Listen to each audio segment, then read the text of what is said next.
Hi guys, this is Anmol Talwar and welcome back to another video with Talent Catalyst AI, where we strive to give you industry-specific artificial intelligence knowledge which will surely help you grow in your career ahead. With a work experience of over 7 years, I have handled projects related to natural language processing, artificial intelligence, machine learning, and generative AI across industries such as banking, pharmaceutical, financial, as well as marketing technology. So, let the learning begin. So topic for today's discussion is LLM selection criteria. That is, which large language model do we use, how to select that particular large language model for the particular use case that we have at our hand to solve a particular business problem, right? So the contents of today's video, what we'll be covering is, the first is what are the key questions that we should ask ourselves before determining which LLM should be used for that particular business problem. Then what are the broad categories that are essential for us to know to decide which LLM or the large language model has to be used for that particular business problem. There are three criteria broadly. The first is task relevance and functionality that we'll be discussing. Second criteria, that is data privacy, and the third criteria is resource or infrastructure limitations. These are the three broad criteria that we'll be discussing. The first step in LLM selection criteria is to answer a few key questions regarding the business use case that has been given to you by your organization or by your manager to solve, right? A few questions that need to be answered prior to selection criteria are these four key questions. So the first one is, what is the primary goal of using the LLM? Is the primary goal of using the LLM, is it classification? Or is the primary goal clustering? Or is it content creation? What is it? And there can be many other primary goals. You just need to ask this question for you to select a particular LLM based on that criteria. So need this particular first question to be answered, right? The second question that needs to be answered, what business use case of the primary goal, what is the business use case that you want to solve? Like, let's say if it's a classification problem, is it a sentiment analysis problem in that? Or if it's a content creation, is it a translation problem or a text generation or a text summarization problem? Of the primary goal, what is the business use case that you want to solve is the second question that needs to be answered. Then the third question that needs to be answered, what is the scale of the application? Is it a low traffic or an enterprise level? Meaning, like, if many people, thousands and thousands of people are going to use it, or is it a application just for a POC, or a application which has to be used by a few select number of people? That is the third question. What is the scale of the application? Is it large or is it low traffic? Then the third, coming to the fourth question, that is demarcating the computational resource constraint. That is, if in an organization you are in a startup, let's say, that has not been funded that well as of now, you don't have as many resources or the capital to get that compute power, that big of a compute power, that big of GPU power to deploy heavy models, right? Whereas in an established organization such as OpenAI, Microsoft, Google, you don't have these kind of resource constraints or the computational resource constraints with yourself. This is the fourth question that needs to be answered, and these four questions will help you selecting the most suitable LLM for your business use case. Now that you have answered all the questions, the four key questions that help you understand your business use case properly and efficiently, now let's move to the three broad categories for LLM selection for the particular use case that you have defined. The first one is task relevancy and functionality. The second one is data privacy and data sensitivity. And the third one is infrastructure limitations, right? These are the three broad categories. Now let's understand them one by one deeply. Now coming to the first category of the three, that is task relevance and functionality. The first thing that needs to be considered over here is the task type, right? Every LLM basically is suitable or best suited for a particular task. Each and every LLM has a specialty of its own. Let's say we have these particular use cases at our hand, that is text summarization, conversational AI, document Q&A, text classification, code assistance, and content generation, right? In this particular heat map, we have the LLMs listed over here, and what architecture do these LLMs follow? The architecture, there are three broad architectures, that is encoder only, encoder decoder, decoder only, right? These are the three architectures which we'll discuss in the upcoming GenAI videos in depth when we are discussing transformers, right? So what exactly is the meaning of task type? So these are all the use cases that can be solved using generative AI, and each of these LLMs have a speciality. For instance, encoder only models or LLMs such as BERT, Roberta, Distilbert, Longformer are specialized for text classification. Because the color over here is darker, it means that these LLMs, encoder only based LLMs such as BERT, Roberta, Distilbert and Longformer are specialized for text classification. If there were a task for use case for you to do text classification, you would use encoder only architecture, and based on that you will choose an LLM, experimenting with all of them, right? If there were a use case for text summarization, essentially you'd try to use initially encoder decoder models, that is BART or FLAN T5, right? Because these two models that are encoder decoder based models are having an efficiency or specialized, they specialize in text summarization, right? Coming to decoder only models, that is Falcon, GPT, Llama 2, Star Coder, these decoder only models mainly specialize in content generation. They also specialize in other tasks because they are darker in every region, but specifically saying these LLMs, decoder only models, specialize in content generation, right? So this is the meaning of task type or the use case at hand. Based on the speciality of that particular LLM, you will decide, based on the use case that you have and the speciality of the LLM, you will decide which LLM to go with the architecture, and then you will experiment with multiple LLMs in that particular architecture, right? The second one, the second thing that needs to be considered in this category is pre-training of data. Let's say, what is the pre-trained data that has been used while training that particular model, the particular large language model. This is used when you have a domain specific task at hand, or a task that involves something specialized or domain specific language. Let's say you are in a financial domain, right? Now a general LLM won't be able to answer all your questions, because your questions would be related to specifically related to finance domain. If you were to build a chatbot, the question and answer between you and the chatbot would be specifically related to finance, and a general chatbot won't be able to, or a general LLM built based on which the chatbot is built, won't be able to answer those questions efficiently. Is where the pre-trained data in an LLM comes into picture. If you have a domain specific task, and let's say there is a LLM that is called as FinBERT,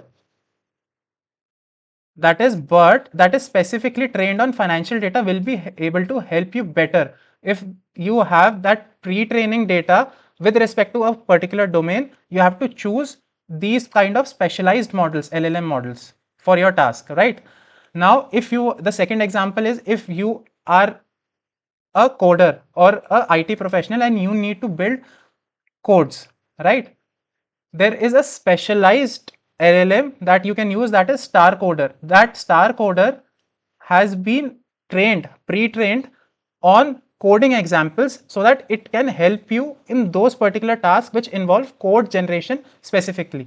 So Star Coder is another example for pre-trained data, that is you require that LLM for a specific domain specific or any specialized task, right? Now the third thing that needs to be considered is knowledge cutoff. For instance, GPT 3.5 has been trained, the pre-training data that went into for training GPT 3.5 was till January 2020. Now do one thing, go and ask about the war conditions of Iran and Israel that happened in 2024 recently. Ask about that to GPT 3.5. It won't be able to give you an answer. The reason is, since the data that it was trained on has a cutoff till January 2022, it does not have any information post that. So this is also one of the criteria, the knowledge cutoff. What kind of knowledge do you want, which timeline of knowledge that you want, is also one of the criteria for selection of LLM. If you want knowledge for 2024, you won't use GPT 3.5 Turbo, which has data till January 2022. Coming to the fourth point, that is fine tuning.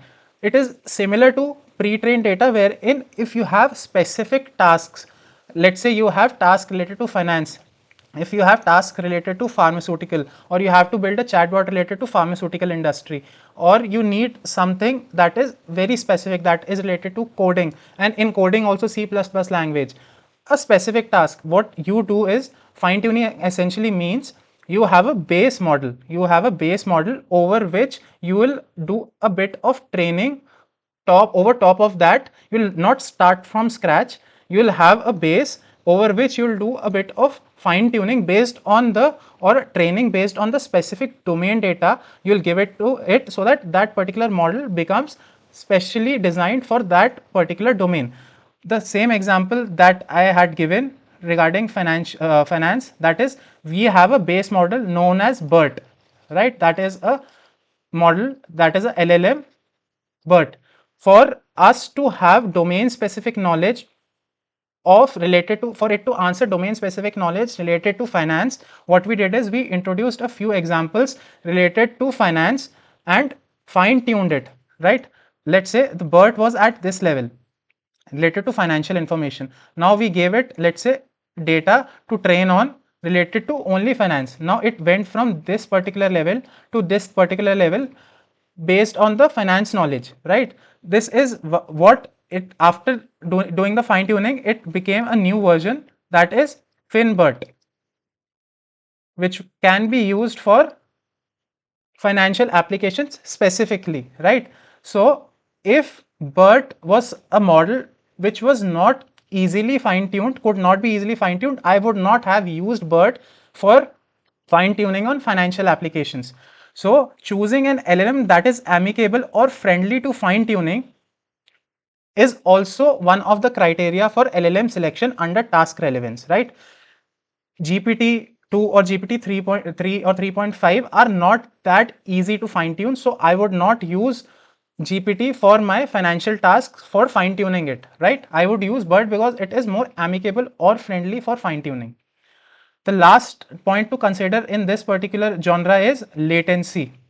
Latency essentially means the time, right? The more the complex the model is, right? Let's say you have a model which has been trained on 700 billion parameters. So it is a big and a complex model, right?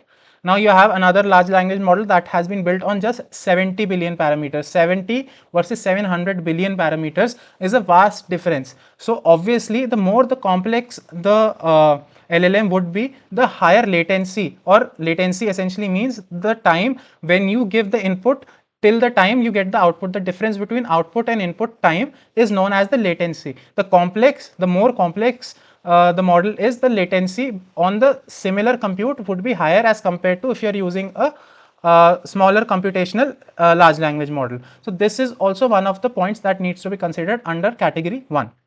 Coming to the second category, that is data privacy, which is essentially to prioritize the protection of user and the organizational data, right? Let's say you are an organization which does not want to share your information outside, you're protective of your data, or your data is very sensitive, that has information regarding users personal information that should not be exposed to the outer world. Let's say you are a bank wherein you have a very sensitive information regarding every user, their account number, their phone number, their email address, what amount is kept, what is the current amount balance that is kept in their account. So these kind of information you don't want to expose them, right? Now you as a bank want to implement a solution for chatbot internally, right? What kind of model would you use? A model that will expose your data out to the outside world, or it will contain, or there will be security around the data? Obviously you will be looking for a large language model that provides a data privacy to you. So there are basically two types of models with respect to data privacy. We'll discuss them now. One is the proprietary models, that is proprietary large language models, and the second one is open source LLMs. The example for proprietary is GPT 3.5, GPT 4, right? and we have the owner or the company that made them is OpenAI. Let's say the bank used a proprietary model, that is GPT 3.5, to build that particular chatbot. Now what will happen is, let's say this is the chatbot screen, the user asked a question and pressed enter. What will happen is this data will hit a API that has been given by OpenAI. It will hit the API and this data will go to the infrastructure of OpenAI. Whatever data that the customer has entered, thinking that since it's a bank infrastructure, it will be secure. But what will happen, since the bank has used this OpenAI GPT 3.5, that is a proprietary software, this data will go outside the organization infrastructure to the OpenAI infrastructure, and post that it will return the answer. Here is the question, which contains information that is should be a secret, should a sensitive or private information. It goes outside the infrastructure, which is totally wrong. Coming to the open source models that are essentially available on Hugging Face, there are many of them.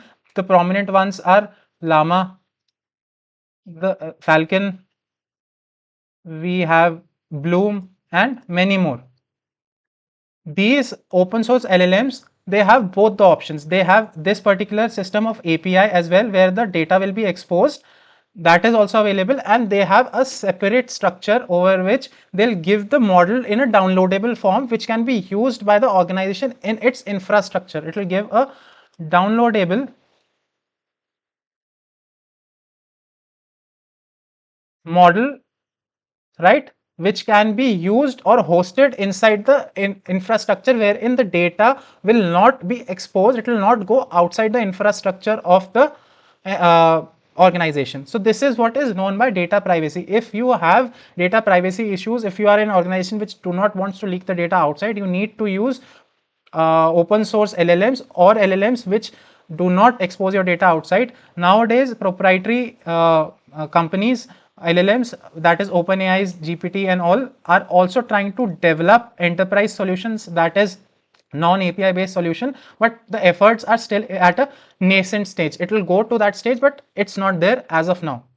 Coming to the third category for selecting the LLMs efficiently, that is resource or infrastructure limitations, which is essential to ensure the successful and efficient operation of the NLP based application. So now let's try to decode this. Let's say you are an organization, small organization or a startup with less funding. You don't have that much of funding with you. Obviously, since you don't have that much of capital with you, you will have less compute resources, that is less computationally expensive GPUs or TPUs. You would have low memory storage, right? Now what you do, the infrastructure that you have is only capable of handling a large language model that is of 70 billion parameters, right? A large language model of 70 billion parameters is the limit of your infrastructure. You given a project, let's say you want to build as a company, you want to build a product for a chatbot conversational AI, you deploy a 700 billion large language model over it. The limitation was 70 billion. You deployed a large language model of 700 billion. What will happen? The first thing that will happen is latency will increase. What I mean by latency is the time between a user asks, gives an input and expects an output. The difference between that time, it will increase because you don't have the compute or the memory to store that particular, the infrastructure to handle that big large language model. And the second thing is, if many users come at a time to that application to use that application is bound to crash very quickly. The reason is the infrastructure is not able to hold that particular large language model or host that large language model. So there should be a capability in you to understand what kind of resources or infrastructure that you have, and would the LLM that you are trying to deploy, would that work on that particular infrastructure. There should not be a stark difference between the kind of LLM you are trying to deploy and the resources that you have. On the other hand, totally different if there is a very small classification task. For instance, you just need to do a classification and it can be done by a simple machine learning model, which will require a very small computational power. But to solve that simple problem, what you do is you try to deploy a large language model, a generative AI model, to do that simple task as well.